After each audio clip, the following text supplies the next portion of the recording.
All right. I'm currently in my bedroom, and my roommates are watching a movie in the other room. So I hope this there's not too much background noise. But had a really cool day today. Want to give you guys kind of the lowdown on that. So yesterday, I'm sitting there realizing, okay, so let's go all the way back. Last year, last January actually, so about a year ago, almost exactly a year ago, I attempted a 100-mile run. Made it about 50 miles, and like to this day, I can admit that a lot of it was an emotional reason why I quit. But once my emotions gave out, my body gave out. Like emotionally, I was just like, I just don't know if I can do this. And all of a sudden, my knees went out, my ankles went out. Like I was in horrible, horrible pain. Like my whole body started shutting down. And granted, I'd already run 51 miles, so it's like, I mean, it makes sense. But I told myself, I was like, you know what? It's like the next morning, I was just like, oh, I could have finished maybe, And honestly, it was too steep for where I was at, but it gave me a healthy taste of what's possible, right? I went from having never run anything more than a 6-miler. It would have been 1, 2, 3, 4, 5 months before that. My best run ever was a 6-miler. And in 5 months, I trained for a 50-miler, right? So yeah, at the end of the day, like 100-milers are just grit. Like you decide you're going to finish and you finish. And I think before I even got there, I'd already given up. Like mentally, I'd already kind of known. I was like, I'm not going to be able to finish this. Like I didn't really want to pay the price to finish because I mean it would have been pretty hefty. But yesterday I was like, you know what? Let's do a smarter path. Let's be like a little more deliberate. I'm pretty young. I've got a lot of time. What's a healthy path? And so I looked it up and I found a 30-mile race. I'm like, okay, that's even less than I did this last time, but I haven't run almost at all in like the last 6 months. Like at least long distance, I haven't run almost at all. I was like, you know what? Let's do it. So I just signed up, right? It's one of those things where if I ever think about it too much, then I just don't do it. So I just have to sign up sometimes, right? I'll make it work down the road. I'll just make it work. So 6 months from now, I think to the day actually, I will be running a 30-miler in Idaho. So today I got out and I was like, okay, and I wrote down like this whole exercise plan. Pretty much it's going to be like a slow increments. Every weekend I'm going to increase 2 miles. And I'm only going to run on the weekends. Give my body lots of time to heal, and that way I also don't lose too much weight. I lost a lot of weight last time because I just was thinning out, and I still want to keep some decent mass. So this is a whole bunch of background, but this is kind of an important part. So today I just went out. It's one of those things that if you have not done anything hard like this, you are missing out on probably one of the most beautiful experiences of your life. There's something even, and I don't know if it's the same for people that do long distance biking and swimming or whatever it is, but I'll bet it's all pretty much related as far as the emotional experience. There's a lot of power in doing something that takes, 30 minutes that's really hard or an hour that's really hard. But when you spend 3 or 4 hours running, or in the case of this last year, 14 hours straight, pretty much just running, you unlock parts of yourself that you did not know even existed. Today I got a glimpse again at some of those things. It was you experience so much clarity of mind when you're out there, and all you hear is the thud thud thud of your feet. And actually this was a little different because it was pretty much ankle deep to mid calf deep in snow almost the entire time. And it wasn't the kind of snow you want to run in. It's like crusty. Actually cut up my ankles pretty bad because I was breaking through, and then the ice would kind of scratch at my ankles, and it wasn't the most fun, but it was awesome because the experience was so real. When I got there though, it's like whenever you're about to make a big change, it feels like whatever kind of energy's out there, it's like it's working against you. Whenever you're about to do something that's going to change your life, it feels like everything kind of just tries to push back. And if you break through that, it's amazing what happens. It's almost like life is saying, "Are you serious about this? Are you serious about really wanting to change? Was it a nice idea? Are you willing to deal with some of these hurdles?" When I got there, I couldn't find the trailhead. I went and looked up. I mean, when I looked up a trailhead, it's snowy. I think the trail was covered in snow. I literally couldn't find it. I was like, oh, I don't know, maybe this is a bad idea. And then it was muddy and it was snowy, and I'm like, maybe this is a bad idea. And then, a bunch of other excuses ran into my head, in and out, and they probably weren't even really good ones, but the one about not finding the trail, that was a pretty good excuse. And I was like, maybe I should just do it another day, maybe tomorrow, maybe like next week, maybe we'll start next week, all these dumb thoughts. And I was like, you know what? I'm going to drive around until I find something. And I literally just kept driving and driving. I was like, oh, that looks like a trail. I went and saw a trail like way out there in the distance. And I was like, that looks like a trail. and I pretty much bushwhacked, right? And I went up and I found the trail, and I didn't even know it. I looked at my phone, and I was like, okay, looks like I'm on this trail. I'll go around this way, and I made a little path right there, which is not easy, right? It's hard to like chart a path when you're in the heat of the moment, but I went for it. Started running. My goal was 10 miles, and which is pretty light, but I was just trying to get back in the game a little bit. And I'm like, okay, 3 miles in, it was snowy. I'm like, okay, with the snow, that's got to count for something, maybe 6 miles in the snow counts for 10 miles on land, and which is probably actually pretty accurate. I was like, maybe I should go back, and it was super steep too. I'm okay, well, it's steep as well, so that's got to count for something. Anyways, I just kind of kept running. I was like, you know what? I'll just stop when I can't, if I feel like I can't go anymore. And I kept running. All of a sudden I'm at 4.5 miles. I was like, almost halfway point. And I saw another, I was like, okay, I turn around now, because there was like kind of like, I went to the end of that trail. I was like, I could turn around now, and I looked on my map, and I was like, looks like there's a loop here. I don't know how long it'll take. And I just thought, you know what? Go for it. Worst case scenario, you end up running like 15. You've done, that was a weekend run. I was running 22, 23, 24 miles on the weekends while I was training for this race. So you know what? Go for it. So I just started running, right? I just went for it. Started cranking it out. As I was going, it's a really blissful experience, especially, I was out in the middle of nowhere. I did not see a human track for probably, 6 miles. A bunch of deer tracks though, right? I'm not running in this old, or, this trail that probably is only used in the summer, and not by almost anybody at that, only bikers probably. And I'm just going out there, and I don't know, it was just cool. Like, you just find, it's like a chance to really reflect. So something interesting happens. Whenever your body is in survival mode, you just stop worrying about all the dumb stuff, We get so hung up on the craziest things, right? We can have our whole day ruined. I think I talked about this yesterday. Our whole day can be just ruined by someone's opinion of us, or a word, or she didn't text me back for me, right? Or, whatever. There's all these different things, or just these dumb stresses in life that don't really mean that much, but they seem to mean a lot because we're stagnant. And all of a sudden your body kind of feels like, man, I'm going to die. And there's a little bit of risk involved with me running alone out in the woods. And of course I took precautions. I tell people where I'm going and whatever else. But at the end of the day, I'm running through steep, slick terrain, and just hoping that and it was 30, probably 32, 33 degrees out there. Like, a lot of risks involved, right? And your body kind of knows that, and it goes into a heightened state that's a little bit like, it just pushes out all the junk. And all you focus on are the things that really matter to you. It's the funniest thing, but it happens to me every time. All that's left are relationships. All that's left are the things that matter the most to me. And it was really funny because I'd made some goals yesterday, and I just was like, I don't know if I can hold up to these goals. They seem kind of steep. Like, I don't know if I can do it. And then while I was running, I was like, you know what? If I'm being true to myself, who I really am, those goals are right. They're not going to be easy, and they're going to require some sacrifices, and I don't want to do it. But my true self knows that it's right, and that should be enough. And only while I was running did I actually experience that clarity. I know people that they do free diving, and they just drop like a rock, and it's one of those things where it's the same thing. It's very real. There's not a whole lot that can, one mistake and you can die. I know friends that do triathlons, and all across the board, people have ways that they really find themselves. For me, it just happens that I just love running and hiking. If I were to make an encouragement to those that are listening to this, get out there and do something hard.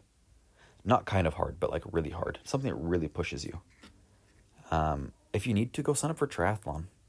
Not super expensive. You can rent the gear you need and just do it. Just try one. Try the try, right? Or go try a half marathon, or even a 6 or a 10K or whatever it is that you feel like is going to really push you. And if you do that, you'll just, as you're training, as you do it, everything, you'll find amazing clarity. The funny thing is that I think the worst pain that I've ever gone through on an emotional, psychological, kind of physical level, and I mean that, and actually I should say not emotional, probably on a physical level, the most pain I've experienced from a competitive event was actually not that 50 miler, and that one was really, really hard. Like, I experienced every emotion during that run, from highs to lows, like horrible emotions, static emotions. It's really weird. It really throws your emotions around. The one that really got me though actually was 6 months later. I did a triathlon. That had been last July. I actually signed up for the same triathlon as well. But I was doing it. It was my first time ever doing a triathlon. I was really scared. I'm really afraid of water. Which, if you've listened to my other podcasts, like that's why I did scuba diving lately. I've been trying to get into free diving, like everything, trying to overcome this fear. But I was literally terrified to swim that 1 mile in a river. Just something about having my face in the water, something about not being able to see what's underneath me, like all of that, it really freaks me out. And I was also really worried about, like, what if I cramp? What if I do this? And, like, literally within the first quarter mile of that swim, my brain was going haywire. Like, okay, what if I cramped up really bad? Like, would anybody even see me? Like, I'd probably just drowned here alone. And, like, I know, it was just weird. I had all these weird thoughts, a ton of doubt that I even finished the swim. So I'm thinking, okay, how can I bail out? How can I bail out? Okay, there's a boat right there. There's the shore right there. It was really odd. I finished that swim. It was a breeze, honestly. I don't feel very confident swimmer, but like I cranked through that swim mile, no problem. Started doing the bike. I'd never done any biking before, really, to speak of. I mean, I'd done some little bit of mountain biking downhill, but that doesn't count the same way at all. It's 24 miles. I'm just cranking through this bike, just really huffing and puffing. And I really wanted to get a good time. Also, my brother was there with me, so of course I was a little more competitive. Blew past him. He's a lot faster swimmer than me. Blew past him. And horrible, I mean, I didn't know how to pace myself, right, with biking. Didn't understand. And I thought, well, I'll burn myself out on biking because it's a 6 mile run, for goodness sakes. Like I just did 56 months ago. Like, I can burn myself out on the bike, and then I'm sure I'll have oodles left over for the run. As soon as I get off that bike, I literally almost couldn't walk. My legs felt funny. I'd never experienced that feeling of when you get off a bike, how you like can't walk. I just had never really experienced that before. I'm like, oh dear, I'm in trouble. I was like, you know what? I'll just shake it off. It'll be fine. Like, just start running. Put the bike away. I'm running really goofy, and it hurts. Like, it hurts really badly to run. But I'm like, you know what? And I'm like, I've dealt with pain before. I pushed through it. At that time, I thought, I probably need to take some calories. I probably ran out a lot of calories. And I could feel that I was getting low, but I'm like, I don't want to cramp up, and I don't want to, like, overdo it. It's only I've only got 5 more miles. I was about the first mile. I'm like, you know what? I don't need to take any calories. Like, I'm not gonna take any food. So the last intake on calories I had was right when I started that bike ride. Just did not think through this at all. and obviously, like, the closer I got to the finish line, I'm like, I can hold that, because I didn't want to get stomach cramp. And also all your blood rushes to your stomach to help digest the food sometimes, and like, it just seemed like a bad idea, right? And I was like, nah, this seems like a bad idea. And then how long it takes to get access to that energy, it's like, no, this isn't going to make sense. So at one point I even did try to take some quick stuff, but it didn't hit me at all, right? So by about mile 3, I was going, oh dear, like, I'm running out. Like, I've only got a little bit. I thought, oh, okay. By mile 4, I think I was pretty near on empty. And by mile 5, definitely. Like, literally, I was like, my energy was gone. And even mile 5, as I was coming into mile 5, I was like, I can't do this. Like, I need to stop. I need to quit. Like, I didn't think I'd be able to finish it walking it. And a few things happened. Part of it was that I had really had just kind of a rough month, and I'd made a few goals and I hadn't kept them, and I felt really down about that. I was like, oh man, like, I'd been letting myself down. I had 1 mile left, and I'm thinking, like, you know what? I just can't stop running. Maybe I can slow down. I can't stop running. Anyways, serendipitously, this super, super gorgeous girl, I come around the corner and I see her there, and I'm catching up to her. And I'm like, okay, here's the deal. I was like, as soon as I catch up to her, I'll just hold pace with her, right? That's all I have to do. As soon as I catch with her, I'll hold pace with her. Anyways, she ended up going a little bit faster than I thought. She's keeping a good pace. And I'm like, okay, and I had to really push myself to catch up to her. As soon as I caught up to her, I realized how awkward it was that I just, like, came flying up to her, then all of a sudden stopped right next to her, and I was like, this is weird. So I was like, okay, I'll just keep going, right? This is about miles 5.5, and I'm in horrible, horrible pain at this point. Like, my legs are all locking up. Literally, I was consciously forcing my legs to uncramp. And as I'm doing this, I'm just going, like, I was praying, I was begging my body, I was doing every mental technique I could think of. I was out of calories, I was exhausted. And I'm not joking, at about mile 5.5 was worse pain than that 50 miler was. And I'm not, it's something you can't really explain, but it was absolutely horrific. I was in so much pain. In fact, my face was beet red, and someone, one of the aides that was kind of cheering people on, saying, "Yo, you got half a mile left." She's there cheering people on. She's like, "Whoa, are you okay?" And I just kind of like nodded. I couldn't even answer. I couldn't even talk. I was having trouble breathing. My sides were killing me. I was getting horrible stitches, like everything. It was just bad.